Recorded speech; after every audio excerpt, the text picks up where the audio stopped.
How to update email account password on Android. Hello everyone, welcome to this channel. I'm here to help you out today. So without any delay, let's get started.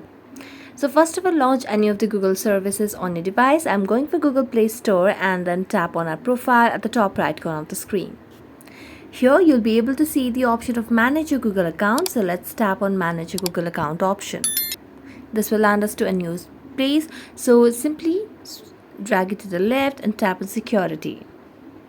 Now scroll down and here you can see the option of password. Let's tap on password and verify ourselves, and as we tap on it, what it will lead is it will start to ask to verify ourselves.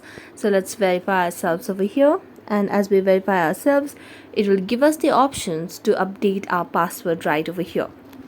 So you just have to enter your password and confirm it and just tap on change password. And that's it. So thank you so much for watching this video. See you next time.